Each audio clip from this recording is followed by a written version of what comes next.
hello to you. Oh, I didn't know you were also here with me. Were you curious as to what the best vlogging camera was? Full frame or little tiny micro bitch? Let's see it. All I want is the perfect camera. All I want is the perfect camera. Is it obvious that one is much cheaper, lighter, smaller sensor, but as good, potentially? Oh, we'll see it. We're gonna test the stabe, everything, autofocus. Why, hello to us. Oh, the tiny micro bitch was on that side. Yes, it was.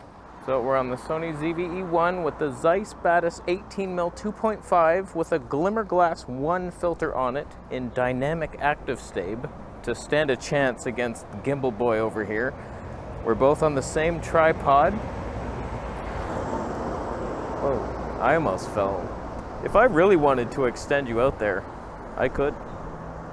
The sun's coming to show that DJI is the right choice. Except you never expose for me until the sun comes out. I need the help of God's sun. Do it yourself. So as we take a glance at the stabe side by side, you might be wondering, like, what is the better vlogging camera? DJI Pocket 3 seems to kill everything. Is it even worth getting mirrorless nowadays? Full frame, are you joking? This is like one of the cheaper and lighter full frame setups. It's still heavy. This arm hurts, this one doesn't. I don't know, man. Can the Sony compete with little DJI? Doubted. We have the Freewell anamorphic filter on the DJI, so we're both with like lame cinematic filters, and it's a fair comparison. We're gonna test beauty mode and the auto tracking stuff and some slow motion street videography. Dare we dream that? Now, if we're just doing this, like you wanna walk somewhere and vlog your trip to Disney World or something, all right. You want the satanic little cartoons to haunt your dreams for the rest of your days? All right, you bring a little DJI Pocket 3, it's all you need. It's all you need. But your hobo ass will go home one day and talk about your day at Satanic Disneyland. And you're gonna be in your studio and you're gonna use this little 1-inch thing for that, a fixed 20mm lens with like a gimbal on your desk being wasted like your life. Who has more dynamic range? We're in D-Log and S-Log. Ah, man. If I was in normal, DJI would expose for my face. Sony never does. It's like fake dynamic range on the DJI, whereas Sony's just still like leading the industry somewhat. They're in the race. 5th place is still racing faster than you. Let's actually switch to normal colors versus standard instead of S-Log 3. Okay, did things get cheap and nasty? Now we're in just standard dynamic range level 5 and the DJI normal color, and it does like HDR magic. And now, if we're doing that, DJI should look better. It might not though. Oh man, do you win anything? You never win anything. Oh, why? I mean, right now I have this all rigged up on a tripod and these fancy things. It's actually quite heavy for what it is right now. 355 grams versus this frickin' 850. It's noticeably heavier, but that's about as light as you're getting a full frame wide angle 2.8. Come on now. Zeiss Batis 3D pop. But for the most part, you don't need a tripod for this. You just bring the little action thing. I have a little cage on it so I can clip it into the backpack. You're good to go pretty much. But then you go home and you make a studio vid, and I've never seen worse colors. We'll test it. Oh, I'll test it right now. Oh, were you not able to change lenses to something more suitable for an indoor studio shot? I'm so sorry, DJI. I had no idea you weren't able to do such things. You suck at this. I don't know what it is about the DJI in here that looks so bad all the time. No matter what I do, zero separation. The colors are off. Whereas Sony, you're not so bad. A little clippy. Move back. Victory. So it's really hard to recommend the DJI as a studio cam. Even the Canon V10 outperformed it in every way. So how about low light? Let's do a low light test. And by low light, I mean this.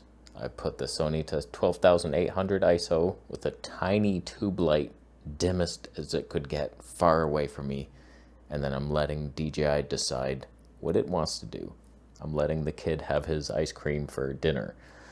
And that's what he did with it. He spilt it on his lap. Now his clothes are stained because he got blackberry ice cream for some reason. Who eats that?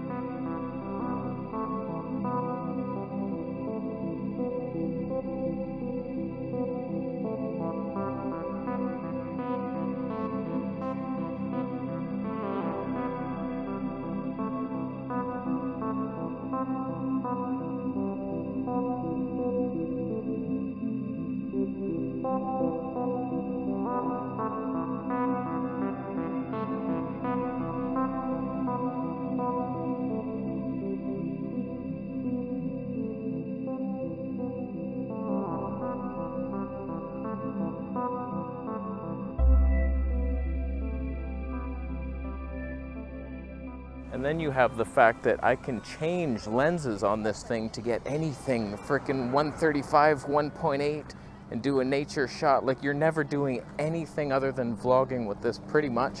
And it does that really well, but the versatility of the Sony, come on now. Like, I'm gonna do a street comparison. This versus that with, I'll choose the Zeiss 55mm 1.8, okay?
street videography test.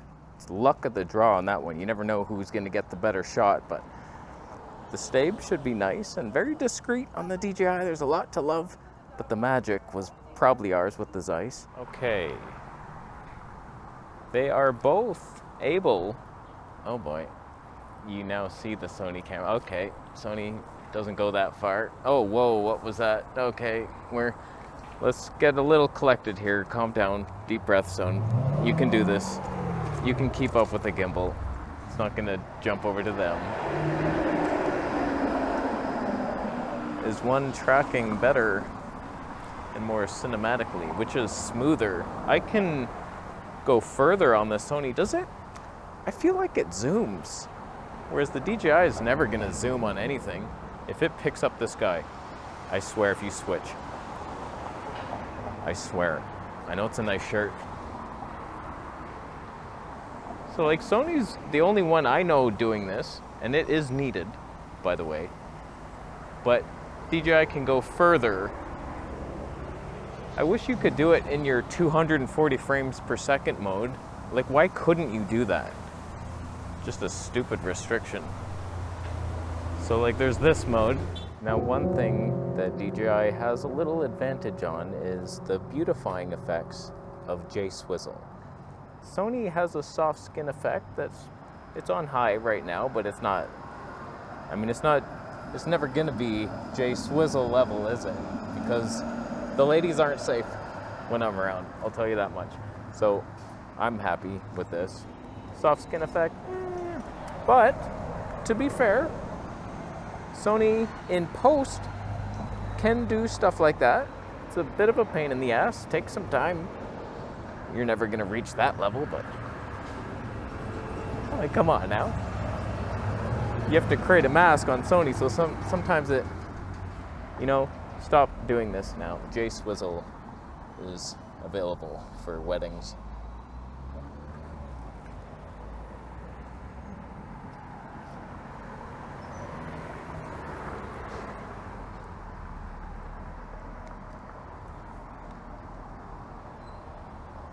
I'll leave. Okay, here's an interesting test. Sony has its Cine vlog set up where we're in S-Cinetone Gold with cinematic bars. I'm a movie now. And I've also post-stabilized with Catalyst browse. So now it could be as stable and ultra-wide. Dare you dream that. Dare you dream it. Now your full potential, little 5% crop seems to be enough sometimes. The odd jerk, but like pretty smooth without that 43% crop of the Cine Freak. That's not what it's called. Dynamic Stabe versus a little Osmo Pocket in your life. You already have the bars because of the anamorphic filter. That wasn't fair. So I caught up. Is one more stable? There's a lot of people behind me. This is not a real job. And we're back to Dynamic Stabe. If I could be honest with you for a second, if I had to only keep one of these, oh man, that would be like the easiest decision I've ever made in my life. It would be Sony ZVE1. I would kick the DJI on my way out to make sure it burned in the fire. Like, decent, it's amazing. How come it's so different looking? Oh, I effed something up. We're back in standard. No, we were in log. That S1 thing always, it looks like a ST for standard. That always Fs me. But there's a couple instances where the DJI Pocket 3 would be the better choice. Slow motion street videography, if sneakiness is your paramount decision.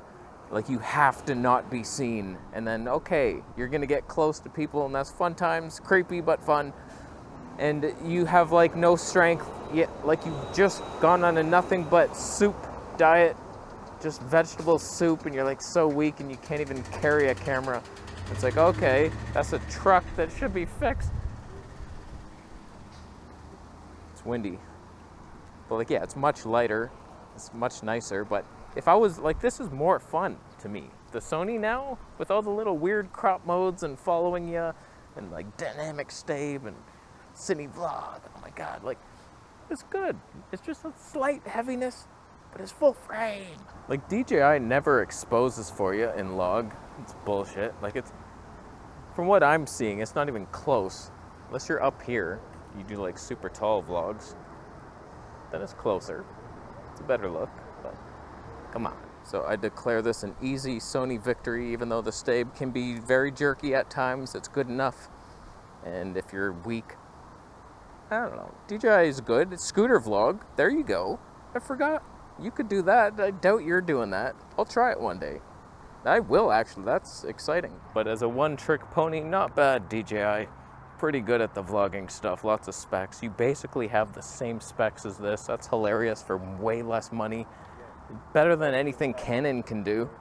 Or any other company. It's just Sony, they're a little more fun. A little more cinema-like. So you know where you can buy them, right? Through my affiliate link. After you donate Bitcoin. Do both. I'll leave. How you doing? You subscribing for more videos? I'll see you next.